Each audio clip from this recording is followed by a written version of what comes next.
Podsergi. Halo Sobat Healthies, kembali lagi di Podsergi.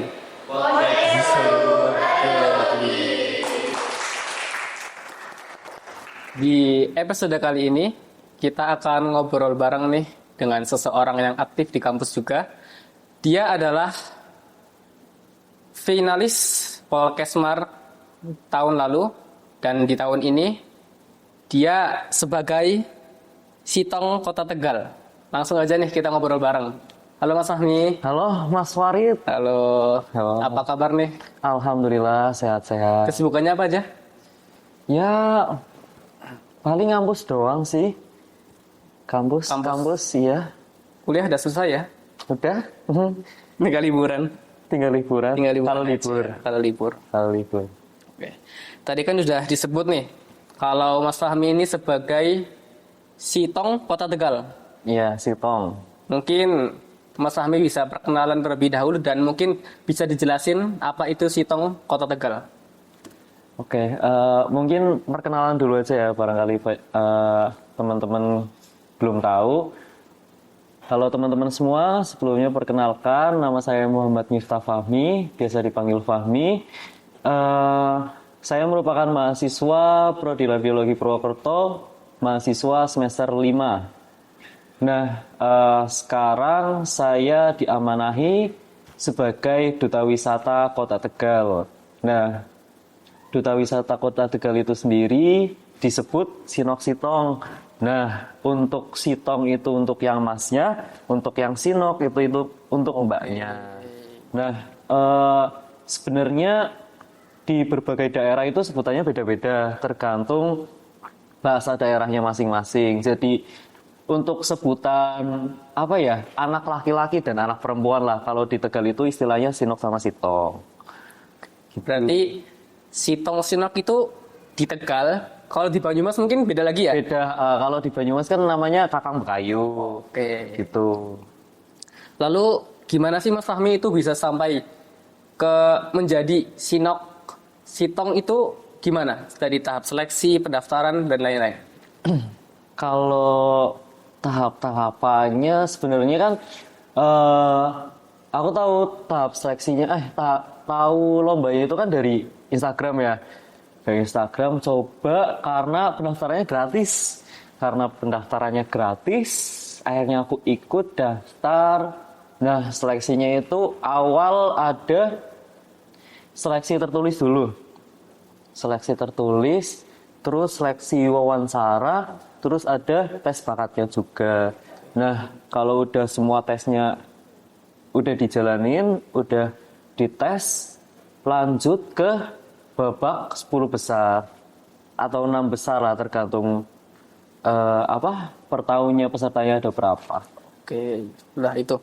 Mas Fahmi itu daftar di Sinok Sitong itu atas kemauan sendiri atau ada dorongan dari orang lain? Kayak diajak teman atau gimana? Sebenarnya sih dorongan sendiri ya, karena kan sebelumnya pernah sempat coba ikut yang Kakang Bekayu Banyumas juga, tapi belum rezekinya. Nah, sekarang pengen coba yang Duta Wisata Kota Tegalnya. Oke. Lalu kan menjadi duta wisata nih, kegiatannya tuh ngapain aja sih? Kalau untuk Duta Wisata sendiri itu kan tupoksi utamanya ya, untuk tujuan utamanya kan untuk membantu pemerintah dalam meningkatkan potensi wisata yang ada di Kota Tegal ya. Nah, untuk kegiatannya sendiri itu, kalaupun ada promosi wisata itu kita dilibatkan. Nah, selain itu kita juga sebagai sebutannya ya, pendamping wali kota juga.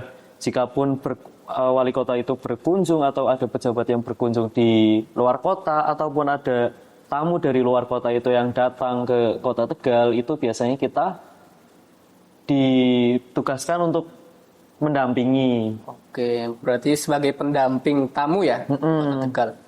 Aku penasaran nih, kan Mas Fahmi ini masih stay di Banyumas, dan kegiatannya kebanyakan itu di Kota Tegal. Itu gimana sih cara ngatur waktunya antara sebagai mahasiswa di Banyumas ini dan sebagai duta wisata di Kota Tegal? Untuk ngatur waktunya sebenarnya itu fleksibel aja sih, karena kan kita di Tegal itu juga punya wakil satu wakil duanya. Jadi pun misal urgent banget, misal pun aku kayak lagi tes atau lagi UAS segala macam atau lagi praktek, nah tugasnya itu bisa digantikan sama wakil satu atau wakil duanya. Berarti kan wakil satu wakil dua itu finalis ya? Jadi juara satu dua juara dua tiganya. Yang menggantikan. Yang menggantikan. Lalu dari Sinok Sitong ini apa sih benefit yang Mas Fahmi dapat selama ini? Untuk benefitnya yang paling dirasain ya temen sih, temen nambah banyak, relasi tambah banyak, apalagi relasi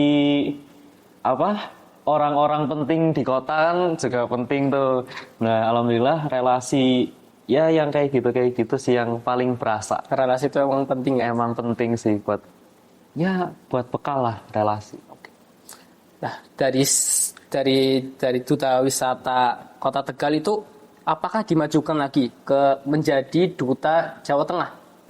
Nah, yang diamanahi jadi Sinok Sitong Kota Tegal yang juara 1, kemudian dilanjutkan untuk mengikuti ajang provinsi, yaitu pemilihan Mas Mbak Jawa Tengah. Kemarin waktu itu di Semarang, tapi belum rezekinya.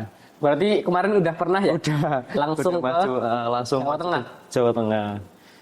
Lalu coba dong ceritain pengalaman yang seru selama menjadi Sinok Sitong Kota Tegal. Ada nggak? Untuk pengalaman yang seru mungkin pas tahap seleksi ya. Karena itu karantina di hotel, kita ngelakuin serangkaian kegiatan macam-macam dan itu padat, dan waktu istirahatnya nggak begitu banyak. Apalagi kemarin pas seleksi Mas Mbak Jateng di Semarang, itu kan mana pesertanya banyak dan ya kegiatannya padat banget sih, dari pagi sampai malam, ada gladi, ada tes ini itu. Ya, itu sih yang paling seru sih. Apalagi ketemu teman-teman dari berbagai kota juga. Berarti waktu karantina itu kan ngumpul bareng tuh ya? Jadi di situ bisa banyak kenal. Betul, banyak belajar juga dari yang lain, peserta lain gitu. Nah, waktu kegiatan di karantina itu, apakah masih bisa megang HP? Masih bisa pegang HP. Malah kita diwajibkan upload story selama kegiatan nih, update terus kita lagi ngapain, kita lagi gala dinner atau kita lagi tes ini guys, doakan kita lagi tes, atau ya kita update terus kegiatan di sana, kita wajib update terus sih. Lah, itu waktu karantina itu berapa lama? Karantina itu 3 hari. Pas waktu seleksi atau pas seleksi di kota? Waktu seleksi deh. Coba. Pas waktu seleksi di kota ya? Waktu di seleksi di kota sendiri itu 2 hari lah. Itu berarti karantina dari finalis atau dari berapa besar? Itu pas karantina udah masuk ke 6 besar. 6 besar. Oke. Lah, tadi kan Mas Fahmi sebagai duta wisata. Dan Mas Fahmi juga tahun lalu itu sebagai finalis dari Mas Mbak di Polkesmar. Itu apa sih perbedaannya? Yang paling beda itu mungkin dari ini ya, dari segi lingkungannya. Jadi kalau Mas Mbak Polkesmar itu kan ditujukan untuk promosi kampusnya. Nah, kalau Mas Mbak Duta Wisata sendiri itu untuk meningkatin potensi wisata di kotanya. Jadi beda ruang lingkupnya doang sih. Iya, jadi sama-sama ambasador tapi di lingkungan yang berbeda. Mungkin nih, Mas Fahmi sebagai duta wisata, ada nggak sih wisata di Kota Tegal tuh yang sebagai rekomendasi kita kalau mau main ke Kota Tegal? Banyak sih sebenarnya, ada Pantai Alam Indah, terus alun-alunnya sekarang juga banyak kulinerannya. Iya betul. Mungkin yang paling aku rekomendasi ini tuh kulinernya sih yang di Tegal. bervariasi ya kuliner di sana ya. Bervariasi, ada macam-macam juga, dari yang khas, dari yang mau warungan lesehan sampai yang resto, banyak lah pokoknya. Dari yang murah sampai yang mahal gitu. Dari yang grade murah sampai yang ya yang kaum atas atas lah. Kalau walaupun murah tapi rasanya boleh diadu gitu ya. Boleh diadu sih, boleh diadu. Nggak kalah sama yang di atas atas. Oke. Nih, Mas Fahmi ini kan sebagai duta wisata. Berarti kan harus berani tampil di depan. Coba dong kasih tips and trick sebagai teman-teman ini kalau mau berani di depan ngomong berbicara di depan umum gitu. Depan umum ya. Kalau tips and triknya dari aku sih, karena nggak ada yang namanya instan ya. Pasti itu perlu belajar, perlu dilatih, mau itu dimanapun dan kapanpun. Nah, paling gampang latihannya kan paling pas kita presentasi di kelas. Itu udah metode paling ampuh lah, udah latihan paling sering itu di presentasi di kelas. Dan tanya jawab di kelas itu juga penting, karena berani menyuarakan pendapat kita itu juga nggak gampang kan. Nah, paling latihan paling mudah dan paling gampang itu pas waktu di kelas. Udah itu paling itu sih. Berarti tipsnya. dimulai dari yang kecil-kecil dulu ya. Dimulai dari yang kecil dulu. Nanti mungkin ada kesempatan untuk jauh lebih ya diambil gitu. Betul. Mungkin dari mulai tanya jawab, berani nanya dulu, jadi terus mungkin berani presentasi, terus nanti berani ngomong di depan atau apa kayak pidato atau segala macam, atau udah jadi MC. Itu mungkin dari latihan dulu sih, karena kan nggak mungkin instan ya. Oke, iya. Terus yang paling penting itu paham apa yang kita mau omongkan, apa yang mau kita omongin itu kita paham. Jadi kita punya bekal apa yang kita omongin. Itu. Oke. Mungkin nih Mas Fahmi sudah sebagai duta. Gimana sih perasaannya Mas Fahmi itu sebagai waktu dinobatkan sebagai duta wisata Kota Tegal? Gimana perasaannya? Ya campur aduk sih, antara seneng tapi berat itu duta wisata Kota Tegal, tapi ya amanah yang berat juga sebenarnya, karena kan di satu sisi aku mahasiswa di Purwokerto, satu sisi juga harus menjalani tugas di Kota Tegal, ya itu yang selama ini apa sih yang jadi beban lah di sini. Tapi ya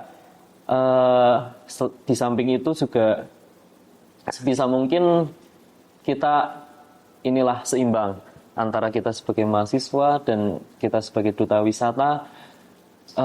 Pintar-pintar kita ngatur waktunya aja. Sebagai duta pasti kan tidak menjadikan itu beban ya. Betul. Sebuah amanah yang harus dijalankan dengan sepenuh hati. Betul. Tahun ini kan Mas Fahmi udah menjadi duta wisata ya. Itu jabatan yang Mas Fahmi pegang menjadi duta wisata itu setahun atau berapa tahun itu Mas? Oh, setahun ya. Setahun aja. Oh, berarti semua duta itu samain ya 1 tahun ya? Tapi tergantung masing-masing kotanya juga sih. Ada mungkin karena ada halangan, jadi di beberapa kota itu ada yang nggak mengadakan seleksi. Mengadakannya lagi. Tapi kalau di Kota Tegal kemarin itu sempat vakum pas waktu COVID kan. Nah, diadakan lagi itu pas tahunku, pas seleksiku. Nah, jadi setelah sekian lama vakum, terus diadain, terus ya kebetulan aku ikut. Yang selama vakum itu berarti masih yang menjabat itu yang terakhir, yang terakhir 2019 kalau nggak salah ya. Lama ya? Lama itu. Lama banget. Berapa tahun berarti? 4 kali? Mungkin ada 4 ya. 4 tahun. Segituan lah. Tapi ini di tahun depan nanti ada seleksinya lagi. Lah, rencana Mas Fahmi nih, kan sekarang menjadi duta wisata, tahun depan mau mencoba apa lagi Mas Fahmi? Coba ngelamar kerja ya. Kan udah lulus. Bismillah. Ya mungkin untuk rencana ke depan itu lulus tepat waktu ya. Yang pasti itu target utama dulu. Karena kan udah semester akhir nih, udah nggak mau yang neko-neko lagi lah. udah fokus satu dulu menuntaskan sebagai mahasiswa ya. Oh, berarti rencana tahun depan itu tugas akhir dulu ya? Ya, tugas akhir dulu. Akhir. Ya, Dan tugas mungkin akhir dulu. habis itu ngelamar kerja dan mungkin bisa mencoba jadi duta kuliner atau Ya. duta yang lain-lain. Udahlah, pokoknya mahasiswa dulu lah. Mahasiswa. Terus baru ya lamar-lamar kerja lah ya. Coba-coba ya. Oke. Coba dong Mas Fahmi, motivasi buat teman-teman di luar sana yang mau mencoba keluar dari zona nyaman. Apa ya? Kalau dari aku mungkin motivasinya jangan pernah takut untuk mencoba, karena kan kalau belum dicoba itu belum tahu hasilnya bakal gimana. Daripada kita nggak nyoba sama sekali, mending kita sekalian nyoba jadi tahu rasanya itu gimana. Mungkin Mas Fahmi ini kan emang mencoba untuk menjadi duta kan keluar dari zona nyaman ya Mas? Iya, pastinya iya sih mencoba keluar dari zona nyaman, karena kan tahu nih bakal ke depannya. Kalau aku misal pun terpilih, aku bakal sibuknya kayak gimana. Apalagi aku mahasiswa Prokerto, sedangkan tugas itu di kota asal. Ya, mungkin kalau kata orang tuh jalan menuju sukses itu nggak ada yang mudah lah. Karena kan kalau kita berani mencoba sesuatu kan pasti ada pengalamannya ya. Ada sesuatu yang bisa kita pelajari. Betul. Terakhir nih Mas, closing statement buat teman-teman yang menonton episode kali ini. Closing statementnya apa ya guys? Mungkin closing statement dari aku, jadikan pengalaman kamu itu menjadi guru yang terbaik, karena melalui pengalaman kita nggak bakal tahu dunia di luar sana itu seperti apa. Jadi perbanyak pengalaman, perbanyak experience kalian. Siapa tahu di kemudian hari pengalaman itu menjadi bekal kamu menghadapi masalah di masa depan. Guru terbaik adalah Pengalaman. Seru banget nih kita ngobrol-ngobrol bareng sama Mas Fahmi yang banyak pengalaman di luar sana, yang mungkin nanti teman-teman itu termotivasi dan ingin mencoba seperti Mas Fahmi gitu ya. Semoga ya guys. Mas Fahmi, terima kasih sudah menyempatkan hadir untuk ngobrol dan sharing-sharing bareng nih ya. Sama-sama Mas Warid, saya juga terima kasih udah diundang ke podcast Seru Radiologi. Buat teman-teman yang menonton, jangan lupa tetap saksikan episode seru lainnya. Pod Sergi, podcast Seru Radiologi.